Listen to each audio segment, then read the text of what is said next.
Universidade Federal do Paraná, em nível de graduação em Física. O mestrado dela foi feito na Universidade Tecnológica Federal do Paraná. E o doutorado, ela veio para São Paulo e ela fez aqui no Instituto de Astronomia da USP. Atualmente, bem recente, né, Lia? Ela está fazendo o estágio de pós-doutorado, né, que é, enfim, ela pode até explicar o que é o pós-doutorado para vocês, mas, basicamente, é uma pesquisa que você passa a fazer após a defesa da tese. Então, Lia, muitíssimo obrigado por ter aceitado o nosso convite. A gente está muito contente em ter você aqui. Fica à vontade. Obrigada, Lucas. Eu que estou muito feliz de estar aqui, poder passar um pouquinho dessa ciência que eu amo tanto, que, na verdade, eu descobri essa paixão desde pequena, eu já gostava de olhar para o céu, mas eu pensei, por que não fazer física? Eu achava muito legal construir foguete, então eu queria ter a ideia da física por trás de poder construir foguetes. Aí, na faculdade, fui lá, entrei num grupo de engenharia que construía foguetes pequenininhos, né, de papelão, mas mesmo assim eles voavam 100, 200, quase 1000 metros. Eu fiquei muito feliz. Aí eu falei, ok, beleza. Aí, durante a minha jornada, eu descobri um pouco de gosto pela mecânica quântica, né, porque, obviamente, o nome é muito legal, então vamos estudar mais sobre isso. E, no último semestre da minha graduação, veio uma professora, Thaisa Bergman, falando sobre buracos negros. Quando eu assisti a palestra dela, eu disse, não, é isso aí, eu preciso ir para algum lugar que trabalhe com astronomia, mesmo que não seja buracos negros, porque é muito divertido. E aí, eu encontrei esse professor na Universidade Tecnológica, que tinha acabado de chegar lá, e ele trabalhava com simulações de colisão de aglomerados de galáxias. Eu nem sabia o que era, mas pelo nome eu já disse, meu Deus, é isso aí. Eu fui aprendendo ao longo do tempo, né? Ele sentou do meu ladinho e foi me explicando tudo, porque quando a gente faz física, não tem exatamente uma base de astronomia, né? A gente pode fazer uns cursos separados, mas a base a gente vai aprendendo ao longo do caminho. E foi muito divertido. Então, eu me apaixonei por essa área. Hoje em dia, eu trabalho com aglomerados de galáxias, na parte observacional, fazendo a contagem de riqueza, tentando caracterizar essas estruturas. E agora, no meu pós-doutorado, eu estou indo um pouco mais a fundo para tentar descobrir por que as galáxias estão distribuídas da forma que elas estão no universo. Então, como o Lucas comentou, né, o pós-doutorado ele é um estágio onde eu posso focar todo o meu tempo na pesquisa. Ele é de 1 ano a 2 anos, e então eu estou seguindo aí nesse caminho. E hoje eu vou apresentar para vocês um pouco sobre uma história bem geral de astronomia extragaláctica e cosmologia. As equações que vocês vão ver aqui nos meus slides são quase ilustrativas, são relações lineares, então não precisa ter medo. Ok, então, a astronomia extragaláctica é basicamente além da nossa Via Láctea. Então, eu vou dar primeiro uma introdução, mostrando um pouco das distâncias e tamanhos, porque quando a gente começa a falar sobre essas coisas, a gente não tem quase nenhuma noção do real tamanho dessas coisas, porque elas são muito, muito grandes. Aí, explicar como que a gente chegou, né, nessa ideia de ir além da Via Láctea, com o grande debate, classificações de galáxias, evolução, o que são grupos e aglomerados de galáxias, explicar um pouquinho das teias cósmicas e essa ideia de que o universo, na época, era estático. Hoje a gente sabe que ele, na verdade, está se expandindo, né, aceleradamente. Um pouquinho do Big Bang e quais são os fins dramáticos para o nosso universo. Então, eu queria começar aqui com a Terra, né? A gente tem o tamanho da Terra, que é em torno de 13 mil quilômetros. Falando assim, tá, e daí? O tamanho da Lua, que é uma coisa que a gente já, pelo menos, consegue enxergar no céu, né? A gente tem uma ideia um pouco melhor do que está ali, ela tem em torno de 3.500 quilômetros. Ok, continua sem entender o que são 3.500 quilômetros. Mas, se a gente pega um campo de futebol, por exemplo, e a gente aproxima esse tamanho para em torno de 100 metros, que é o que eu encontrei no Google da vida. Então, a gente transforma o número de luas em campos de futebol. Isso dá 35 mil campos de futebol. Não ajuda muito, né? Mas dá até uma ideia de que é muito, muito grande. Só a Lua. Então, imagina todos os restos. Bom, então, né, os astrônomos concluíram que medir distâncias em quilômetros não era uma boa ideia, porque os números iam ficar muito, muito grandes. Por exemplo, ali a gente tem a distância da Terra e o Sol, em torno de 150 milhões de quilômetros. Muito sérios. A gente, então, decidiu transformar esse número em uma unidade astronômica. Vocês vão ver também que os astrônomos são muito criativos com os nomes. Ok. Aí eles viram que a distância para a estrela mais próxima entre a gente, né, e essa estrela mais próxima é de 270 mil unidades astronômicas. Ou seja, não melhorou muita coisa. Precisamos de outra unidade de medida para ajudar a gente a calcular distâncias. Então, chegamos ao parsec. O que é o parsec? É a distância para a qual a gente está olhando para o objeto e ele vai ter uma paralaxe de 1 segundo de arco. O que é paralaxe? Imagina que a gente está observando uma estrela aqui na Terra e, 6 meses depois, a gente vai observar essa mesma estrela. A gente vai ver que ela vai ter uma pequena variação angular no céu. Quando essa variação, né, a metade dessa variação é de 1 segundo de arco, é o que a gente tem de 1 parsec. 1 por segundo. Se vocês não acreditam em mim que isso acontece, tem um teste muito legal, que é colocar o dedo na frente do rosto, fechar um olho, colocar em algum lugar assim que você possa ter como referência, e abrir e fechar o outro olho. Vocês vão ver que as coisas vão mudar de lugar. Isso é a paralaxe, e a gente pode fazer isso com estrelas. E usar isso para medir distâncias a partir de trigonometria. Olha que bacana. Ok, então agora a gente tem o parsec. Aí, quando a gente vai um pouco mais longe, temos galáxias. Galáxias são do tamanho de quiloparsec. Quilo é 10 na 3. Então, 10 na 3 vezes o parsec. Os aglomerados de galáxias, eles são megaparsecs, ou seja, 10 na 6. E quando a gente vai ainda para essas aglomerações de aglomerados, né, os filamentos e as estruturas cosmológicas, a gente tem gigaparsecs, 10 na 9. Então, lembra lá atrás, né? A gente estava falando de 150 milhões de quilômetros. Então, um parsec tem, lá em cima, 10 na 13. 10 na 13 vezes 10 na 9, né? E daí, assim vai, muitos quilômetros. Ok, então, temos aí essa nossa noção um pouco melhor de distâncias e tamanhos. E a gente começa a falar, então, sobre os objetos, né? No começo desse período de catalogar objetos brilhantes, né? A gente está olhando para o céu, temos um telescópio, a gente vê umas coisas assim.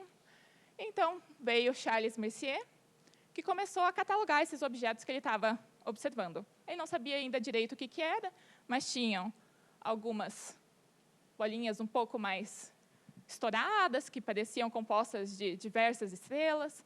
Agora, tinha umas outras estruturas que pareciam ter uns braços espirais. Agora, tinha umas que eram umas nebulosas, que provavelmente era algum remanescente de um planeta, alguma coisa assim, uma estrela que explodiu.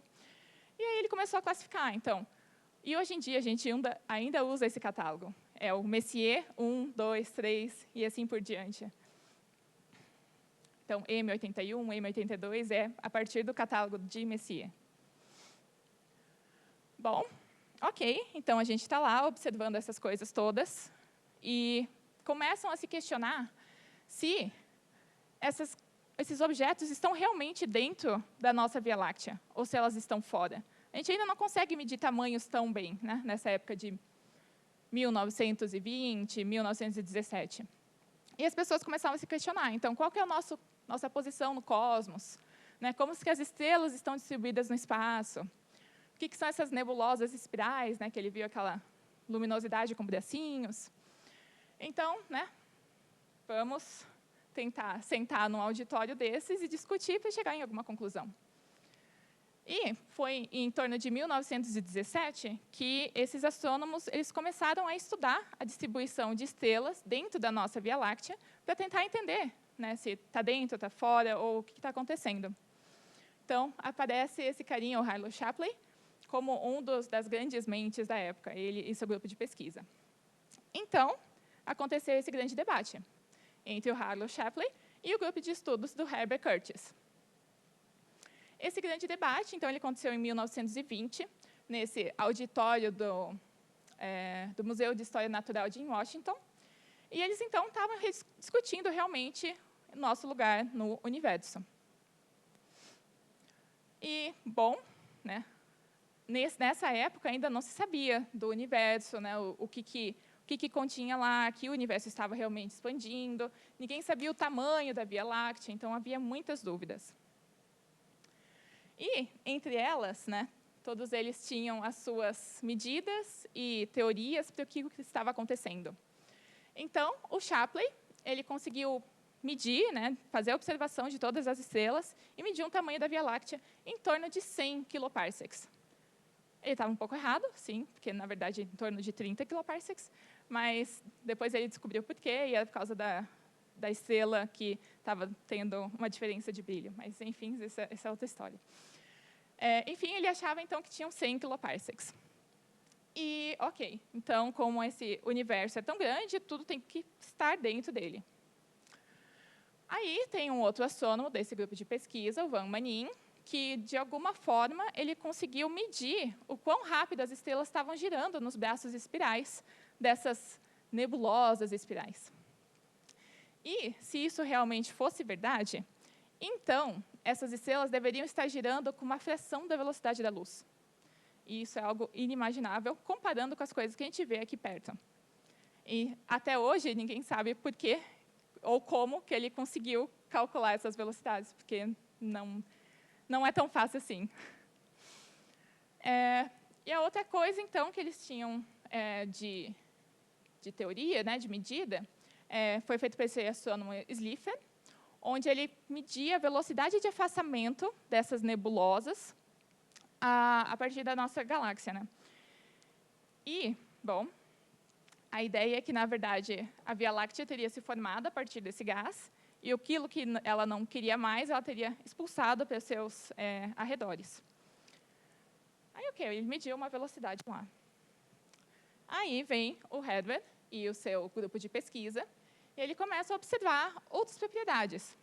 Ele vê que tem algumas estrelas que, na verdade, elas estão concentradas num pontinho em comparação com o resto que está dentro da Via Láctea. Ele diz, por que aqui teria uma concentração maior se todo na Via Láctea está realmente bem distribuído? Isso está estranho. Aí vem também, né, aquelas velocidades radiais do braço espiral da nebulosa, e eles não acreditam que seja uma fração da velocidade da luz. Não pode. Não faz sentido com o que a gente está medindo dentro da nossa própria Via Láctea. E, bom, então, se todas essas afirmações que eles estavam fazendo fossem verdadeiras, esses objetos estariam além da nossa Via Láctea. E eles também não acreditavam nem nas medidas de Van Manen, né, dos braços, e nem nas medidas do afastamento do gás da Via Láctea. E qual que foi a conclusão? Não concluíram nada. Só que medir distância é muito difícil. E está tudo bem, acontece. Não concluir também é uma conclusão, né? Mas aí entra nessa jogada uma astrônoma que foi muito famosa, a Henrietta Leavitt, para essa relação período-luminosidade.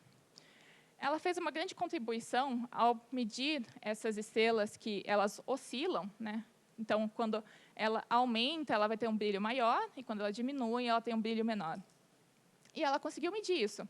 E ela viu que quanto maior o tempo de oscilação, mais brilhante era essa estrela. E ela seguia um padrão. E, ok, então, tendo que a gente tem o período e a gente tem a luminosidade, né, luminosidade é toda essa energia emitida pela estrela, a gente consegue medir uma fração, né, o fluxo, a partir nos nossos telescópios, do que seria realmente essa luminosidade da estrela aqui, né? Então, a gente tem essa equaçãozinha bem simples, onde tem a área da esfera, né? A luminosidade que está passando a partir dessa área da esfera, e tendo fluxo, tendo luminosidade, a gente tem a distância da estrela. E aí, mais uma vez, né? O problema é que a Leavitt, ela faleceu em 1921, logo depois do grande debate, e quem continuou a fazer essas pesquisas foi o nosso Hubble. Vocês já devem ter ouvido dele, né? E, então, ele continuou essa pesquisa, continuou a observar essas estrelas que são pulsantes, né, as cefeidas, e dentro de uma dessas nebulosas que eles tinham observado, a M31, ou seja, do catálogo de Messier, a 31 que ele observou. E também de outras espirais. E, então, ele concluiu que, sim, na verdade, essas nebulosas estavam fora da Via Láctea. E a ironia de tudo isso é que, né, os estudos da Henrietta foi de 1912, ou seja, 8 anos antes daquele grande debate. Mas o Curtis não acreditava nas medidas da Henrietta. E foi, na verdade, isso que concluiu, né, que ajudou o grupo dele a dizer que eles realmente estavam certos, que as coisas estavam além da nossa Via Láctea. Fazer o quê? Ok. E assim, então, se tem início aos, né, os primeiros dias da astronomia extragaláctica, nossa astronomia além da Via Láctea. Mas, o que são galáxias, né? Galáxias, então, são esses enormes aglomerados de estrelas, gás e poeira. Está tudo junto, ligado gravitacionalmente num pontinho, que está tudo girando ali ao redor de um núcleo. Bom, durante seus estudos, o Hubble fez, então, né, essas observações, e ele viu que tinha uma certa diferença entre esses objetos que ele estava observando. E ele decidiu, então, catalogar, né, e fazer um esqueminha que mostrasse a classificação morfológica dessas estruturas. Então, a gente vai desde as galáxias elípticas, né, aqui a E0, ela é bem redondinha, e vai indo para E1, E2, E3, até E7. O E7 parece quase um charutinho, assim, bem estendido. Aí depois vem a S0, que é um tipo de galáxia que ela está meio que nessa transição morfológica entre a elíptica e a espiral.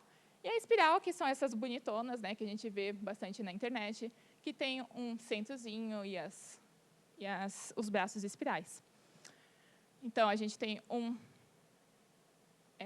lado desse garfo que vai para as espirais que tem um centro redondinho, e o outro braço que vai para as espirais que tem um centro um pouco mais estendido, que a gente chama de espiral barrada. Vamos entrar em um pouco mais de detalhes nisso, né? Vejamos também, como diz aí essa coisa rosa, que isso é uma classificação morfológica. Não quer dizer que uma galáxia elíptica vai virar uma galáxia espiral, né? É só realmente uma junção por morfologia. Bom, mas o que são, então, essas galáxias elípticas? Bom, elas são essas estruturas meio avermelhadas. Eu quase não consigo ver isso. E elas têm, então, elas são avermelhadas porque elas têm bastante estrelas velhas. Como, por exemplo, essa daqui, que é a Betelgeuse. Vocês também já devem ter ouvido falar, porque estava naquela iminência, vai explodir, não vai. No final, nada aconteceu, né? Está só lá. Mas, então, ela é um exemplo de uma estrela velha, né, que tem essa coloração avermelhada. E as elípticas, então, são uma aglomeração dessas estrelas. Elas têm pouco gás frio e pouca poeira estelar, que são os ingredientes necessários para formar novas estrelas. Então, se não tem esse gás, não tem como essa estrutura continuar evoluindo. Ela vai continuar lá só gastando o combustível que ela já tinha. Aí, bom, dentro de cada uma dessas galáxias elípticas, as espirais também, mas tem essas estruturas que vocês já devem ter ouvido falar, né? Os buracos negros. Mas, dentro delas, a gente tem os buracos negros supermassivos. E que também a gente conhece como AGNs, ou Active Galactic Nuclei, núcleos galácticos ativos. O que acontece é que, quando esses buracos negros eles estão absorvendo esse gás ao redor, né, porque, na verdade, o que a gente vê é o gás que está ao redor do buraco negro, ele pode acabar emitindo radiação. Aí, quando ele emite essa radiação, a gente diz que ele está ativo. Então, é muito comum encontrar esses buracos negros ativos dentro das galáxias. Bom, mais um exemplo do catálogo do Messier, agora recentemente, né, 2019. A gente observou, né, fez a primeira observação do buraco negro. E a gente tem também essa fotinho do nosso buraco negro dentro da Via Láctea, só um pouquinho, que é o Sagitários A estrela. Tá bom. Se o Messier observou o Sagitários A naquela época lá, como que ele via? Porque a imagem que a gente tem é de vários telescópios, vários dados, e condensou tudo em uma coisa só, e aí a gente teve a imagem. Mas naquela época lá, o que ele via? Era isso aí ou era um filtro? Não. É mais um borrão. E, na verdade, é um borrão esbranquiçado. Deixa eu voltar um pouquinho aqui. O que eles viam era mais ou menos isso daqui. É uma placa fotográfica que colocava no telescópio e os fótons queimavam aquela placa. Aí eles iam lá com uma lupazinha e olhar, tem alguma coisa aqui. Né? Eu não conseguia ter a resolução que a gente tem hoje para ver e saber que tem essas coisas dentro. Então, hoje em dia, a gente consegue ir muito além do que eles conseguiam naquela época.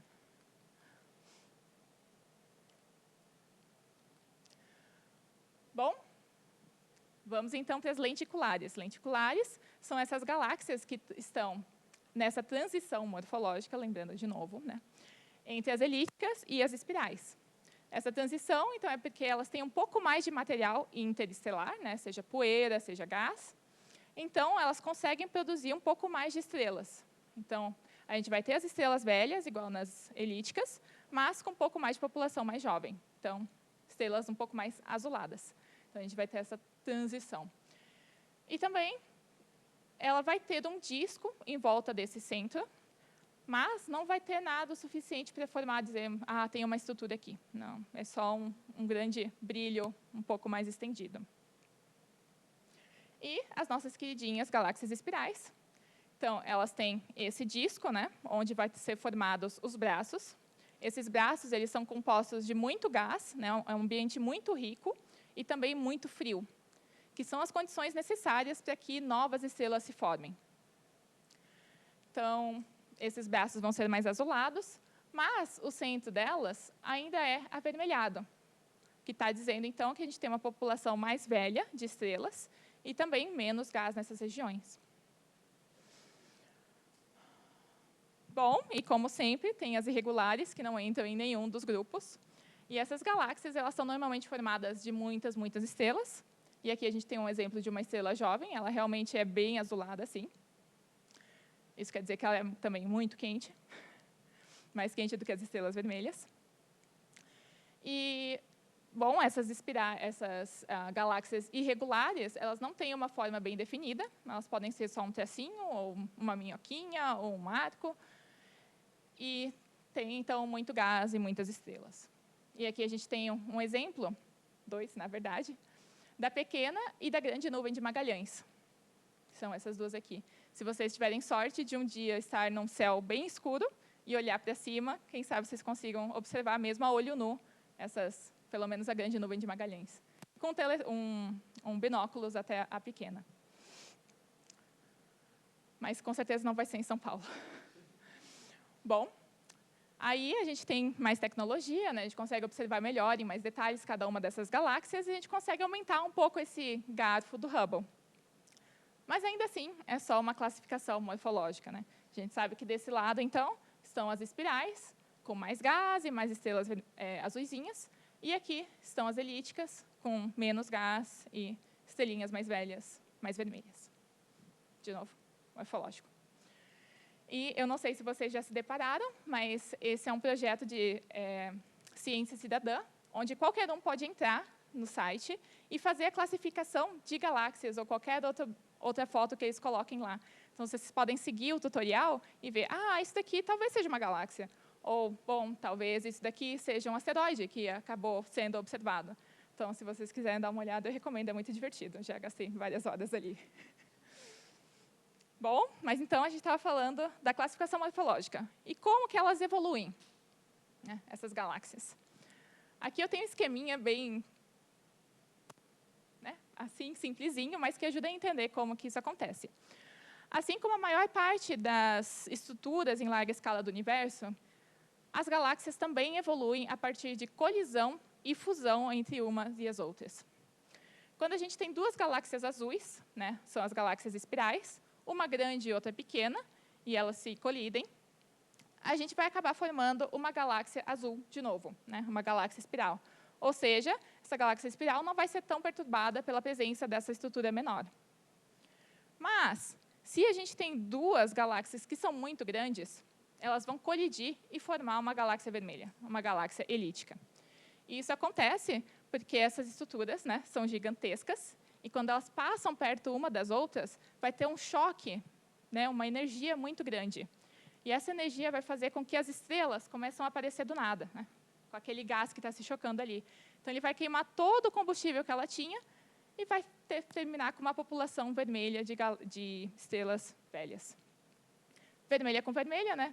tem população velha, nada mais acontece, continua só uma bolinha um pouco maior. E, de uma forma um pouco mais científica, só um pouquinho, a gente tem, então, as galáxias azuis, né, aqui embaixo, nesse braço, elas vão colidindo e passando daqui para cima. Então, elas vão, né? Aqui nesse eixo, a gente tem a massa estelar dessas estruturas, e aqui a gente tem uma medida de cor.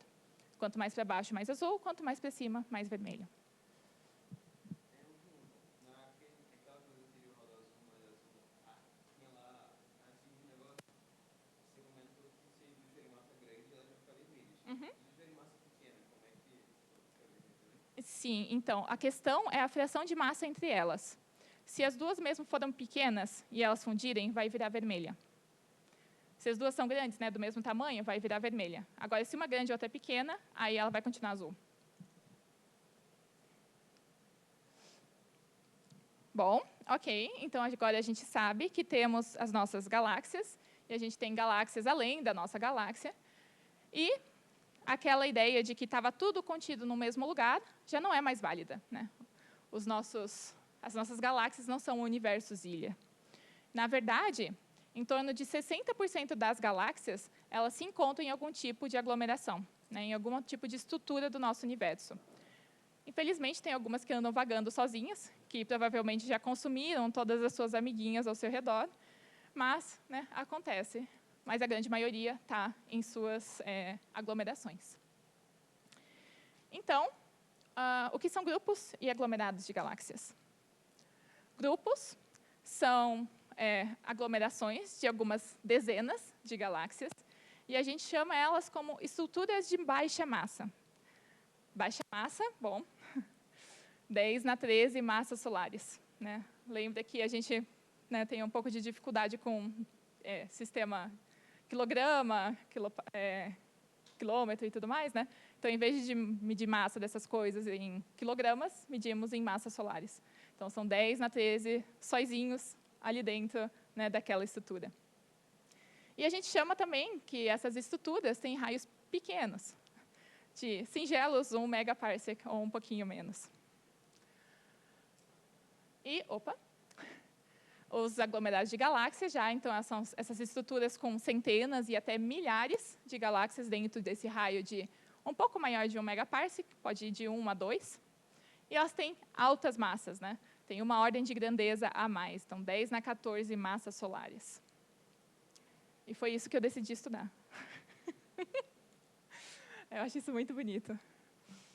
Bom, e do que elas são formadas, né? A gente já viu que as galáxias têm poeira, gás, estrelas. Então, os aglomerados vão ter coisas parecidas. A gente vai ter galáxias, poeira, gás. Galáxias em torno de 2 a 10% da sua massa total. Esse gás vai ser de 12 a 15%. E o resto é quase um mistério. Um mistério que a gente chama de matéria escura. Essa matéria escura, a gente não sabe muita coisa sobre ela ainda, mas a gente sabe que ela interage gravitacionalmente e ela tem massa, né? A gente consegue fazer medidas que mostram que ela está lá, apesar de que a gente não consegue enxergar realmente, né, nenhuma luz vindo dela. Mas está aí, 85% dessas coisas a gente não sabe direito. E está tudo bem. Ok, e onde é que a gente está, né, nessa loucura toda? A Via Láctea, ela faz parte do que a gente chama de grupo galáctico local. Está ela e mais 30 galáxias. É considerado um grupo pobre, né, um grupo pequeno. E ela tem todas essas vizinhas aqui. A gente está perto do aglomerado de Virgem, e tudo indica que todas essas estruturas estão convergindo em direção ao aglomerado de Virgem. Tudo isso forma um superaglomerado. E, quando a gente olha ainda mais distante, a gente tem o superaglomerado de Lankeia, e a gente está aqui, bem na pontinha. Eu não sei se vocês já ouviram falar do grande atrator. Pois é. O grande atrator está nesse pontinho aqui. A gente também não sabe ainda o que é. A gente só sabe que não é um buraco negro, porque ele não se comporta dessa forma. E a gente tem muita dificuldade também de entender um pouco melhor, porque tem muita coisa, né, aqui na frente que atrapalha a nossa visão. Mas estamos todos indo para lá. Bom, ok. Né, a gente viu essa imagem, que é mais ou menos uma reconstrução. Mas a gente consegue fazer imagens reais também. Aqui eu estou mostrando o levantamento do Sloan, que é uma pesquisa que está sendo levada já há vários anos. Eles conseguiram observar milhares de galáxias, tanto as próximas quanto as mais distantes, e a gente consegue construir, então, esses mapas 3D. E a gente consegue ver que as galáxias vão realmente se distribuindo em regiões, né, mais densas. Então, a gente consegue ver essas estruturas realmente, né? Isso é real. Está tudo juntinho. Temos essas regiões de sobredensidade e as regiões de vazios, que são chamados de vazios. Pois é. E a gente já consegue também, hoje em dia, fazer simulações que reproduzam essas coisas que a gente observa. Aqui, eu espero que toque. Ih, está tocando.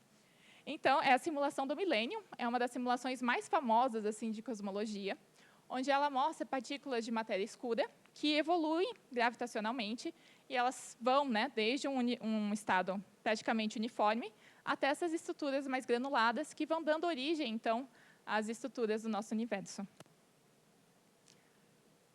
E, hoje em dia, então, o nosso trabalho, porque essa simulação acho que é de 2002, mas o empenho nessas simulações são de colocar complicações, né? A gente colocar gás, colocar fenômenos físicos, colocar buracos negros e fazer essas coisas evoluírem naturalmente, né? E não a partir de formulinhas, acontece uma condição e daí então temos um buraco negro. A gente quer tentar fazer com que essas coisas evoluam meio que naturalmente. Mas, quanto mais complexidade, também mais difícil.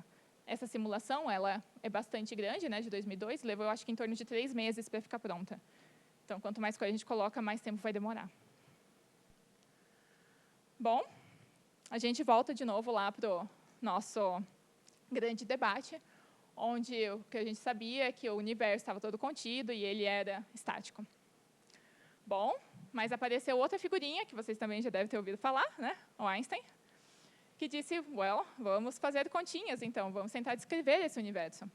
E ele tem uma série de equações que consegue descrever, mas, como o universo naquela época era estático, ele disse, bom, vamos colocar aqui, então, uma constante para tentar contrabalancear essa equação que eu estou escrevendo, né, onde a gravidade ia fazer com que tudo colapsasse, para que o nosso universo seja estático.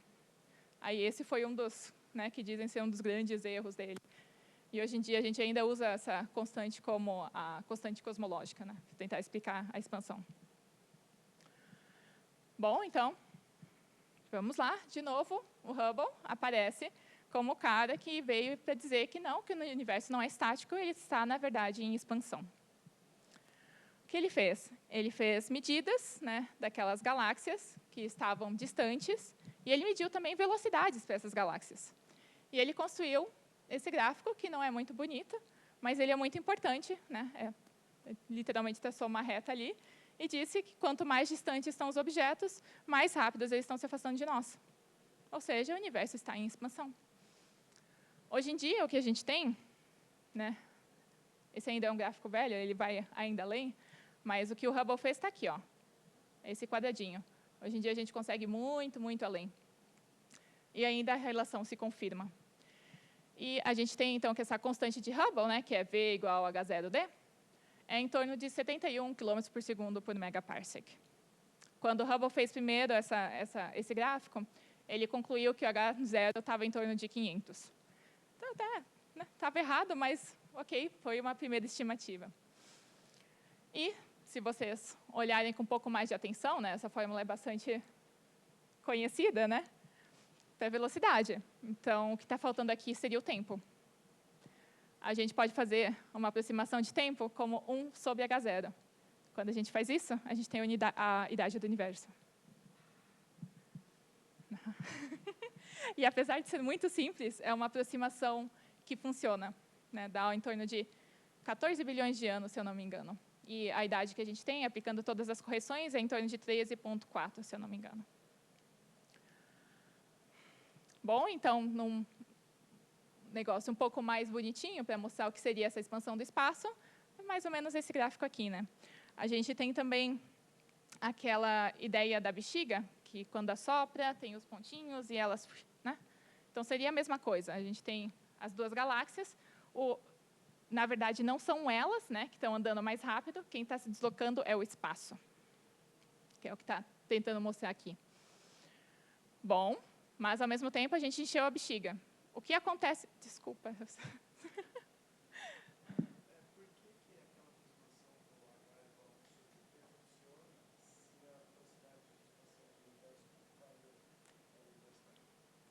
Mas, assim como tudo, né, é uma aproximação. E é uma aproximação muito boa.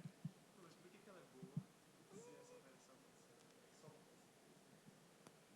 Não existem coincidências. Eu não vou saber te explicar direito, mas mesmo as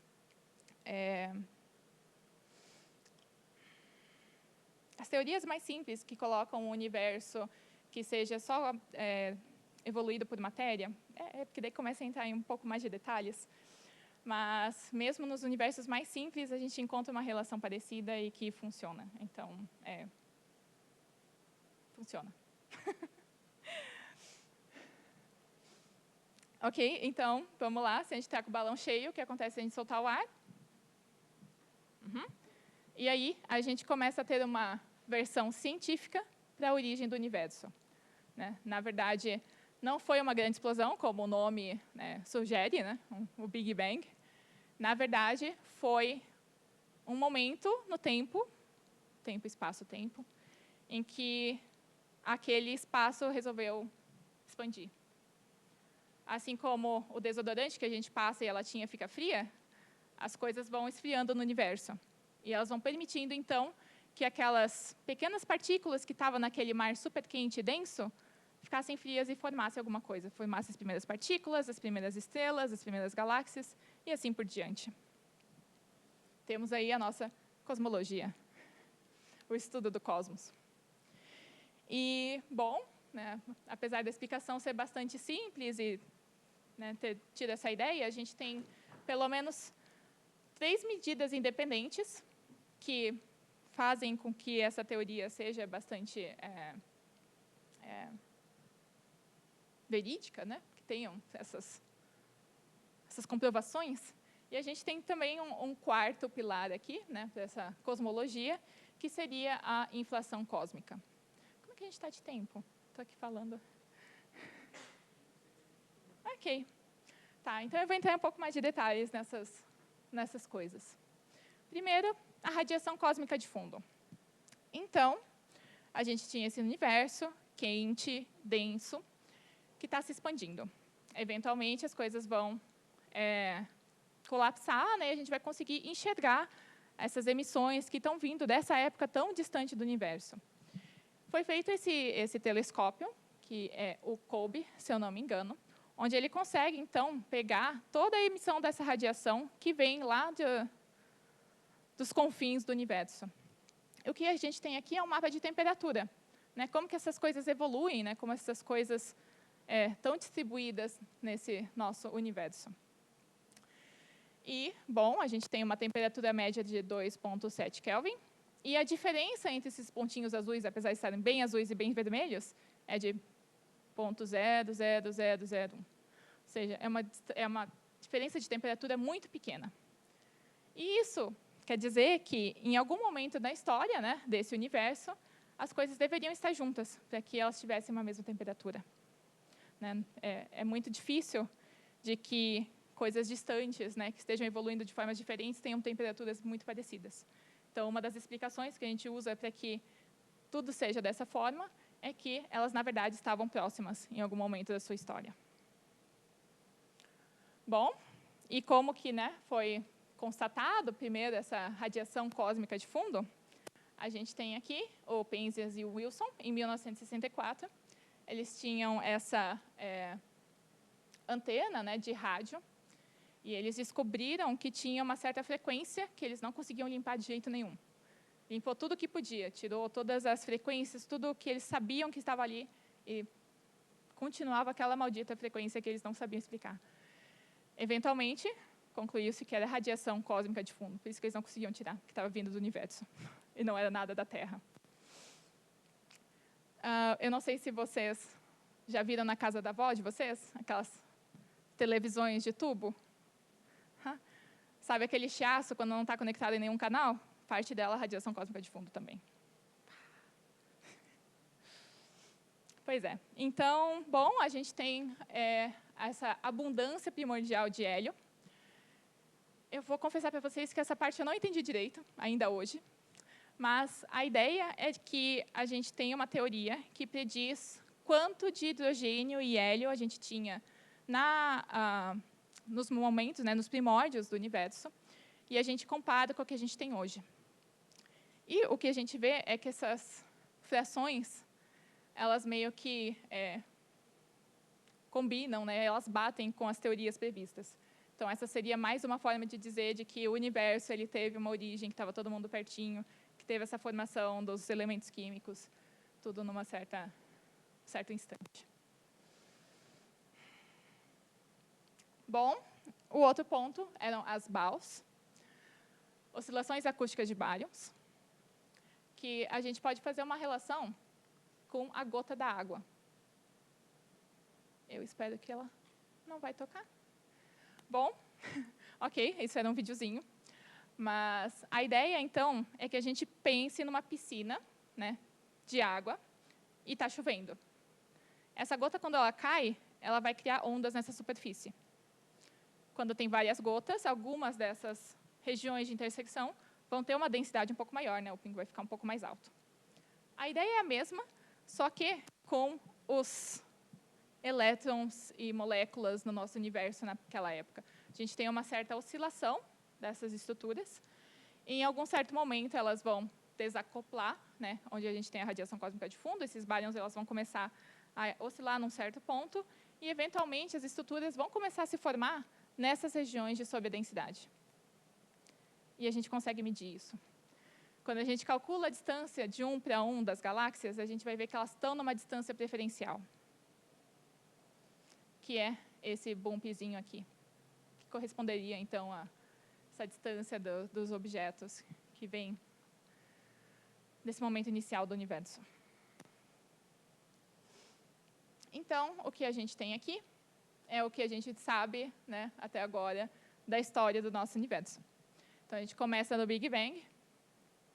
Estava tudo junto, uma maçaroca de partículas muito quentes e densas. Eventualmente, a gente teve o período de inflação, que corrige um monte de coisas geométricas para o nosso universo. Então, meio que foi colocado ali para que resolvam nossos problemas. E, então, né, assim como o desodorante esfria, as partículas vão esfriando e vão, né, surgindo os nossos quarks, os gluons, os fótons. Deixa eu ver. O que a gente observa, né, da radiação cósmica de fundo é esse momento aqui, onde o universo deixou de ser quente, né, e as partículas conseguem escapar para fora. Então, a gente tem as partículas, os átomos, aí a gente começa com as nebulosas e chegamos aos... Tem aquela série do Parsec, Cosmos, e no episódio ele faz como se fosse uma realidade da história do universo. Na astronomia e na cosmologia, vocês usam esse realidade? Ele falou que se dividisse o tempo do universo por existência por dias, o começo da unidade estaria, acho que, na 23 horas e 56 minutos do último dia, alguma coisa assim. Eu fiquei meio assustado com esse negócio. Eu fiquei uma dúvida daquela série da ciência, eles usam isso? A gente não chega a usar esse calendário em específico, né? Mas a gente tem medidas de tempo, sim, né? De ideias de essa distância e o tempo que as coisas demoram para se formar, né? Tem cálculos para tentar entender isso. E realmente, a gente tem 14 bilhões de anos desde a origem do universo. Então, a gente está realmente nos primeiros, né? Assim como ele diz. Então, realmente, a humanidade é muito nova em comparação com todo o resto do universo.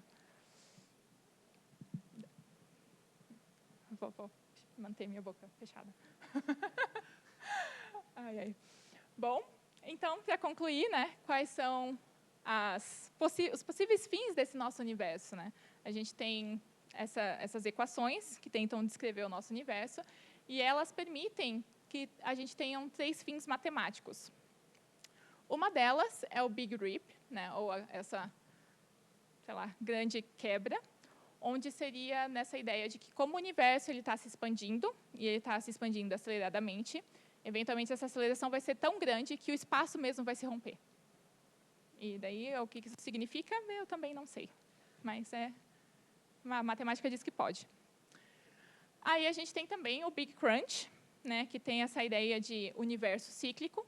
Então, o universo está se expandindo, vai até um certo momento e, eventualmente, ele fecha e colide de volta. Né?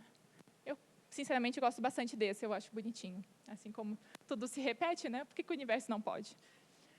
Mas, uma das que é mais aceitas, talvez, é essa ideia do Big Freeze, que seria o congelamento e escuridão total.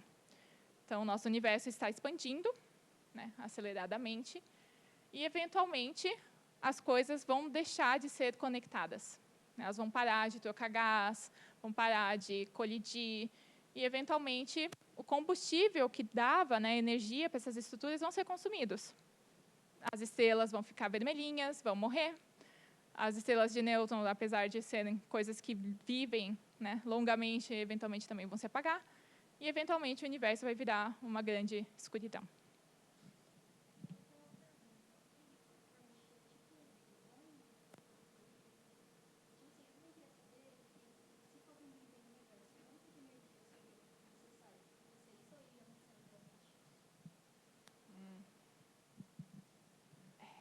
O Big Bang que você diz é aquele que fica...